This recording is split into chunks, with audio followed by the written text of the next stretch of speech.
Ya, bismillahirrahmanirrahim. Kita lanjutkan ya ikhwah. Untuk yang pertama tadi hanya menyelesaikan dan menyempurnakan pembahasan pertemuan sebelumnya ya, yang belum kita sampaikan. Untuk pertemuan ini materinya adalah tentang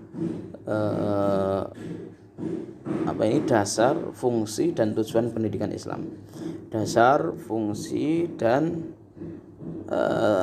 tujuan pendidikan Islam ini juga merupakan materi yang sangat penting ya, yang sangat penting bagi kita semuanya. Ya, dasar, fungsi dan tujuan pendidikan Islam. Yang pertama kita pelajari dulu apa itu dasar pendidikan Islam. Dasar itu adalah nuqtatul intilaq. Nuqtatul intilaq itu apa ya? Pondasinya. Pondasinya pendidikan Islam itu apa? Satu ya, dasarnya ini paling utama adalah dasarnya itu adalah tauhid.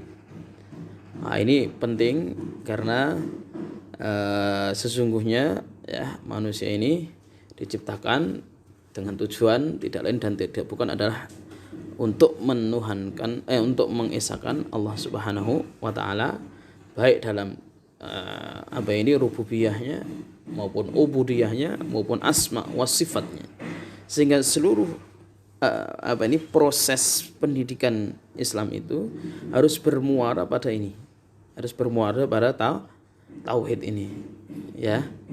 Maka nanti tujuan pendidikan Islam pun juga tidak lepas dari tauhid ini ya. Konsep pendidikan Islam pun juga tidak lepas dari yang namanya tauhid ini, kan ini merupakan dasar. Dan inilah yang membedakan antara pendidikan Islam dengan pendidikan sekuler atau pendidikan non-Islam ya. Yang kedua adalah dasar insaniyah atau kemanusiaan. Nah, karena objek pendidikan itu adalah manusia, maka yang menjadi pondasinya adalah tentang manusia. Maka nanti harus juga diambil mata kuliah filsafat pendidikan Islam. Kenapa itu penting? Karena itu dalam filsafat pendidikan Islam itu dijelaskan betul, dipelajari betul ya, bagaimana konsep manusia. Terkadang kita ini tidak memahami konsep manusia ya, konsep manusia dalam filsafat, karena nggak memahami ya, sehingga arah pendidikan itu salah. Nah, dalam pendidikan Islam itu dasar yang kedua, yang berikutnya adalah al-insaniyah atau kemanusiaan. Yang berikutnya adalah dasar kesatuan umat manusia. Maksudnya kesatuan umat manusia itu adalah tidak ada perbedaan antara manusia baik yang berkulit hitam atau berkulit putih ya, meskipun berbeda suku, berbeda bahasa, berbeda bangsa, berbeda karakter, tabiat, tapi itu merupakan merupakan satu dasar bahwa dalam pendidikan itu menyamakan semua jenis manusia tadi. Jadi tidak ada istilahnya tujuan pendidikan Islam bagi suku tertentu adalah untuk apa, itu tidak ada ya. Semua tujuannya sama, muaranya sama ya, semua tujuannya. Nanti kalau belajar tentang tujuan yang terakhir ya, maka tujuannya adalah untuk membentuk manusia yang beriman dan bertakwa. Lah, apakah itu orang yang bersuku ya, suku tertentu ya, dari bangsa tertentu atau dari bahasa tertentu, semuanya pendidikan itu muaranya kepada itu. Kalau di konteksnya kita di Indonesia ya kan. Ini maksud dasar kesatuan umat manusia. Yang berikutnya dasar keseimbangan atau wazun ya. Apa maksudnya dasar keseimbangan? Ya seimbang antara rohani dengan jasmani ya. Seimbang dengan apa? Antara kepentingan ukhrawi dan kepentingan duniawi. Seimbang itu bukan mesti sama, tidak ya, tapi maksudnya bahwa manusia itu mesti ya satu mesti terdiri dari unsur jasmani dan rohani. Maka pendidikan Islam itu juga harus mengakomodir itu, kebutuhan jasmani dan rohani. Yang kedua, manusia itu mesti mengalami menjalani hidup dunia dan akhirat, berarti duniawi dan ukhrawi. Berarti dalam pendidikan Islam pun juga tidak menampik atau menolak atau menafikan ya pendidikan yang sifatnya duniawi, karena itu adalah bekal dia di dunia. Misalkan keterampilan, diajarkan keterampilan apapun lah ya, Karena ini bekal di dunia. Jadi dalam pendidikan Islam itu ya harus seimbang antara kebutuhan dia duniawi maupun kebutuhan ukhrawi. Ya, meskipun tadi sekali lagi seimbang itu tidak mesti 50%, 50% tidak ya.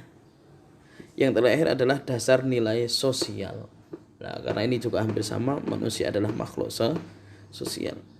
Nah, semua ini dari kelima ini muaranya adalah pada satu titik, yaitu dasar tauhid. Ya, mau pakai dasar pendidikan manapun, maka yang paling pokok, paling utama itu adalah pendidikan Islam itu berlandaskan atas tauhid. Baik. Ini dasar pendidikan Islam. Dan yang berikutnya, apa itu fungsi pendidikan Islam?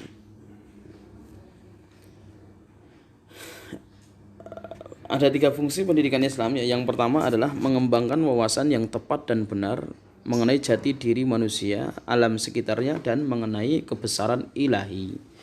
Fungsi pendidikan Islam itu adalah mengembangkan wawasan yang tepat dan benar mengenai jati diri manusia, wawasan yang tepat dan benar mengenai jati diri manusia, alam sekitarnya, dan mengenai kebesaran ilahi. Jadi ini muaranya itu pada tauhid tadi ya. Tapi untuk sampai pada tauhid, maka pendidikan itu harus diarahkan pada mengenal jati diri manusia itu sendiri dan mengenal alam semesta.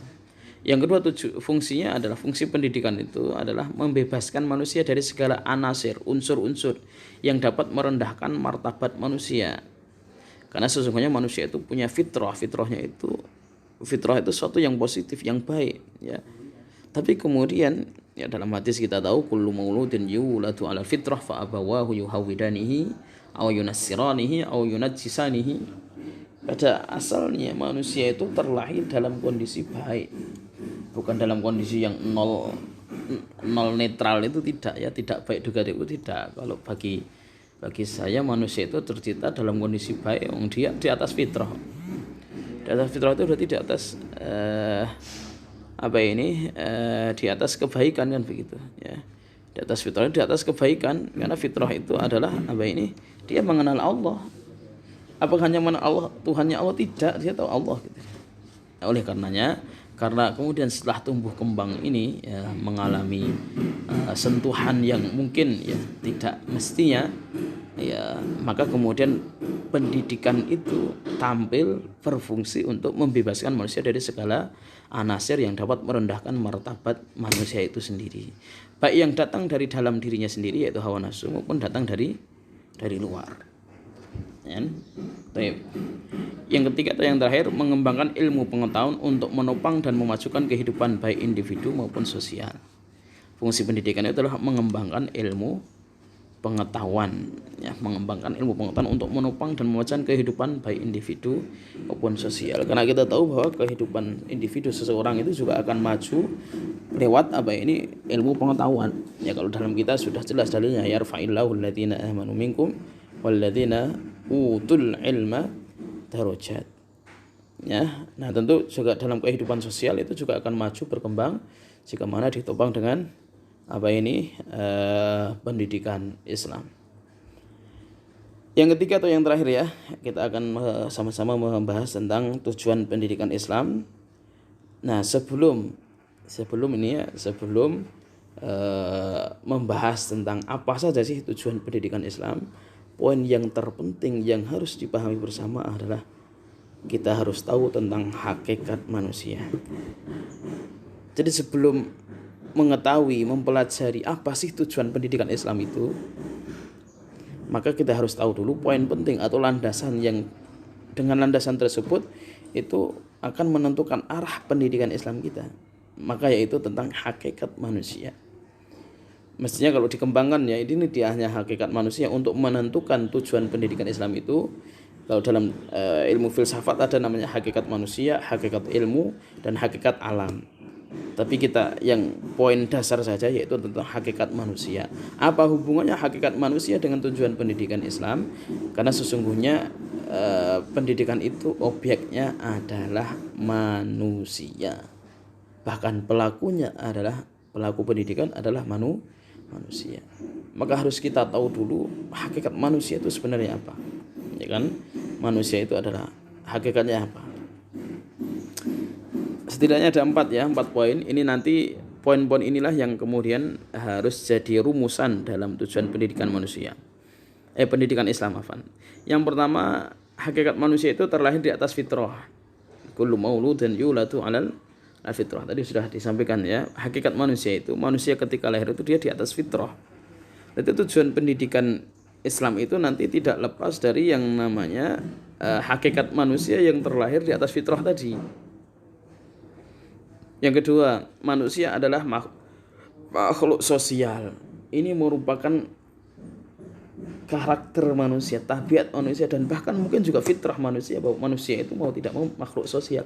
Makhluk sosial itu mesti membutuhkan manusia yang lain. Tidak mungkin dia hidup dengan dirinya sendiri. Karena dia mesti bergaul, bermuamalah, berinteraksi, membutuhkan orang lain.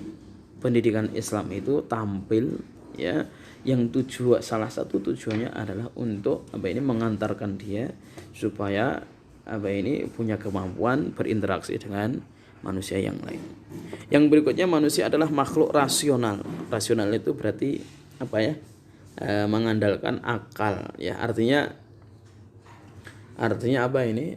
bagaimanapun manusia itu juga memiliki akal, yang dengan akal tersebut ya dia mampu membedakan mana yang benar, mana yang tidak benar. Dan terkadang apapun itu ya, bagi manusia itu karena dia makhluk yang rasional, maka dia pun juga terkadang untuk menerima sesuatu dipikir dulu ya, apakah ini sesuai dengan rasionalnya atau tidak. Meskipun bagi kita ya, ini ada konsep manusia yang terakhir. Nah, itu manusia adalah hamba Allah. Mungkin kalau bagi pendidikan ala barat itu mungkin hanya sampai sini saja, manusia adalah makhluk rasional. Jadi kalau ada sesuatu yang tidak rasional, maka dia tolak gitu. Padahal dalam Islam itu tidak demikian, betul manusia itu makhluk rasional, tapi ada konsep atau hakikat manusia yang terakhir, itu manusia itu adalah hambanya Allah. Hambanya Allah itu berarti ciptaannya Allah. Hambanya Allah itu berarti makhluknya Allah. Hambanya Allah itu berarti budaknya Allah, dan seterusnya.